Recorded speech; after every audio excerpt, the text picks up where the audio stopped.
Hai guys, balik lagi bersama gua Ranggo Pato di channel pemrograman favorit kalian yaitu channel Kenapa Coding. Nah, di video kali ini kita akan bahas soal algoritma ya. Jadi kita akan diberikan dua string ya, itu bisa kita kasih nama S sama T. Kita diminta untuk menulis program untuk mengetahui apakah string S ini ya adalah pembentuk dari string T. Nah, apabila string S itu pembentuk dari string T, kita akan return true. Jika tidak, kita akan return false. Nah, jadi itu soalnya. Nah, ini adalah contoh input sama outputnya. Kita lihat yang pertama. Nah, misalkan S kita adalah A, B, C ya.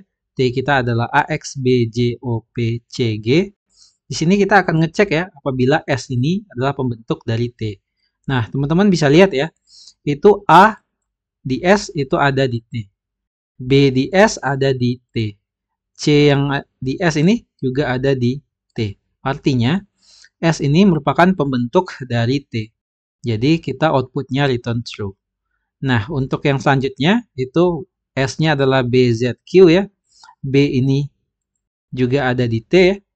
Z-nya ini ada juga di T, sedangkan Q-nya ini tidak ada di string T kita.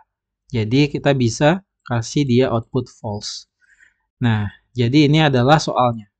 Nah, pendekatan yang paling sederhana menurut gua itu adalah pendekatan dua pointer. Jadi nanti kita akan ada I ya, kita akan kasih dia value awalnya 0 dan kita juga ada J ya, kita akan kasih dia value awalnya juga 0.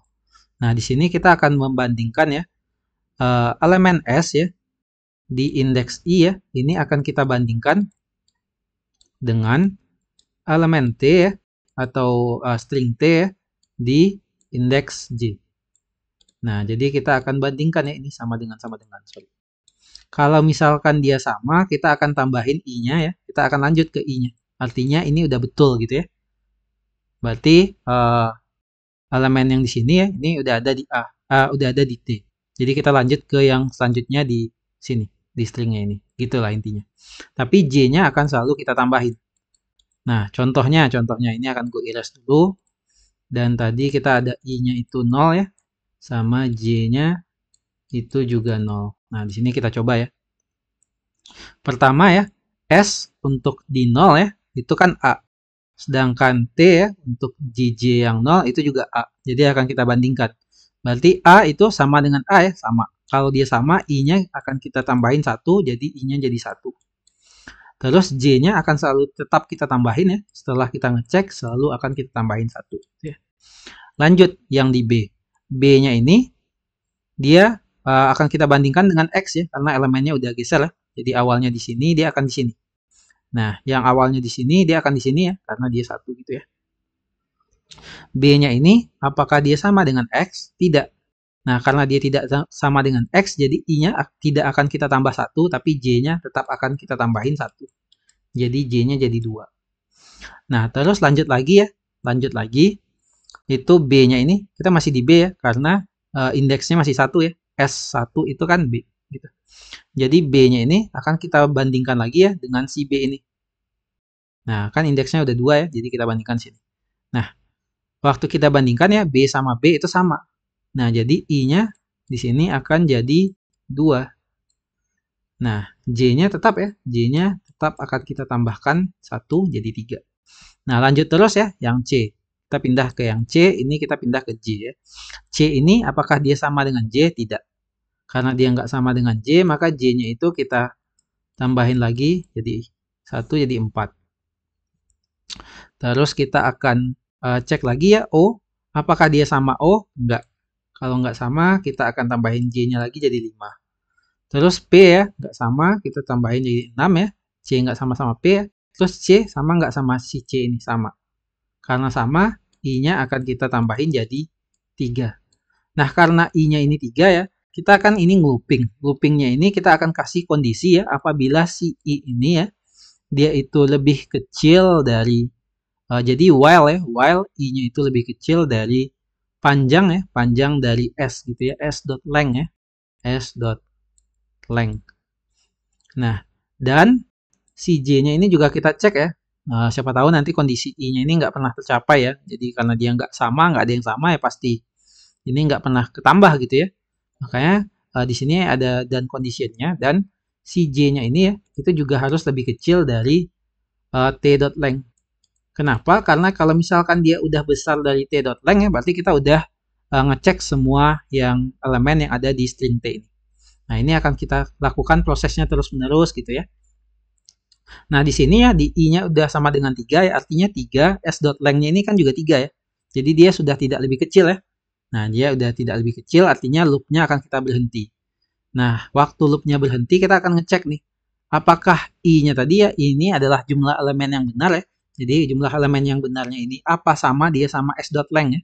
Jadi, apabila i-nya itu sama dengan s.length ya, s.length ya.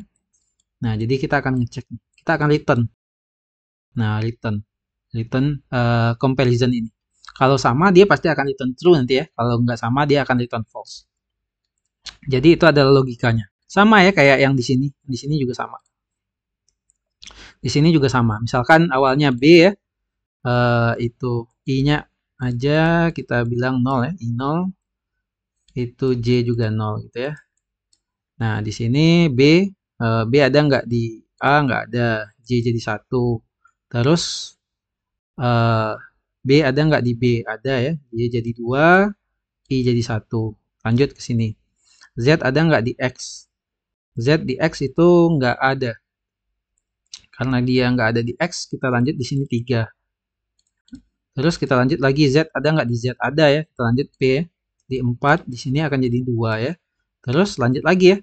Lanjut yang Q. Q ada nggak di C? Nggak ada. Ini jadi 5. Q ada nggak di G? Nggak ada. Ini jadi 6. Nah, karena kita ini total semua elemen ini nanti jadi 7 ya. 7 ini nanti dia itu lebih kondisinya udah tercapai ya. Artinya 7 itu atau J ya, itu dia tidak lebih kecil dari t.length ya. T.length, jadi kondisi ini sudah tidak terpenuhi, looping kita berhenti ya. Kita akan ngecek nih, apakah I-nya ini 2 itu sama apa enggak sama s.length. S.length ini adalah 3 ya. Nah, ini enggak sama, makanya kita return false. Nah, kira-kira kayak gitu. Nah, sorry ya, ini gue teranginnya sedikit susah ya, karena ini pakai di, apa namanya, di PPT ya. Jadi dia sedikit lebih gede ya tulisannya, dan ini gue pakai kursor, pakai mouse gitu ya. Jadi susah buat nulisnya. Oke, jadi di sini itu adalah logika sederhananya ya. Jadi kita cobain aja ke codingan kita. Nah, di sini kita langsung aja ke VS Code-nya ya. Di sini gue udah bikin bentukan functionnya ya. Dan di sini adalah case-nya. Nah, ini gue console.log aja. Nah, pertama ya tadi kita akan ada I sama J ya. Jadi I-nya sama dengan 0. Begitupun dengan J-nya sama dengan 0 ya. Dan kita akan ngelooping dengan kondisi tadi ya. Jadi selama kondisinya tercapai kita akan terus ngelooping. Makanya di sini gue pakai while loop ya. Jadi selama I-nya itu lebih kecil dari s.length ya.